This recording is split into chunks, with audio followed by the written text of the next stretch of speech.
So if your back is too tender when you're laying on the PSO spine on the ground, the wall is a great digression and be able to work in that. That feels better, and then work your way back down to the ground. Okay, so we're gonna work into our back. We're gonna start lower here. And since I don't have a t-shirt on right now, the way that the PSO spine feels on my skin is it almost like the PSO spine is rubber. It almost kind of, my skin gets not stuck to it, but it feels like it doesn't slide as much as it would if I had a shirt on. If I had a shirt on, I can be able to slide up and down, which I'll show you in a second.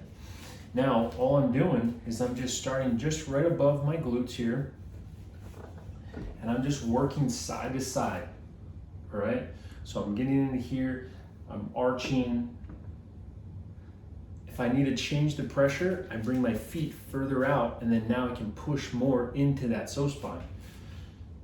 There's a bunch of muscles that are going up and down your spine, just long strands of muscles. So this whole back and forth thing feels really nice because those peaks will get right in between those, and you can really start to clean some things up, all right?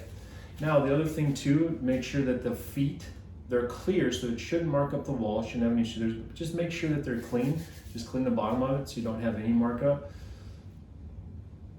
Now I'm just going side to side, and you'll see what I'm doing with my shoulders here is I'm bringing it forward. That opens up those muscles more.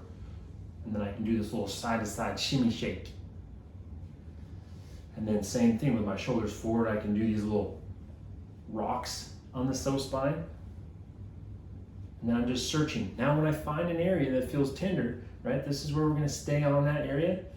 It almost kind of makes my face clench. That's a good sign that this is an area that we need to spend some time on, but we don't want to keep pushing that it's just so painful that I can't breathe or anything like that. So good sign, squint, now relax.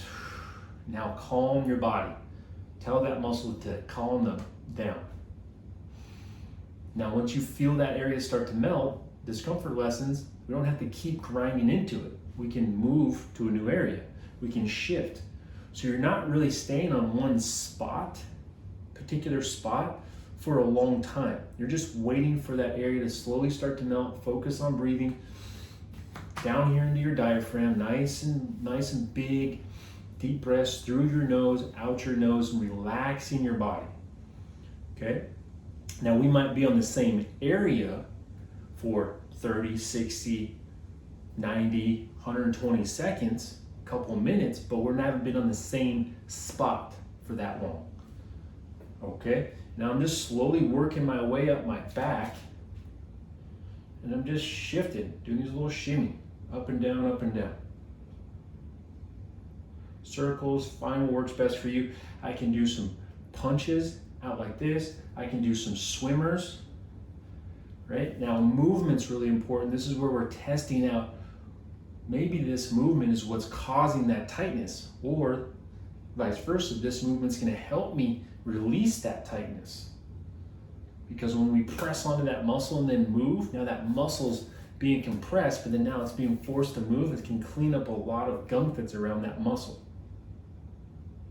Okay, now I'm gonna grab a t-shirt and I'm gonna show you what you can do with sliding up and down.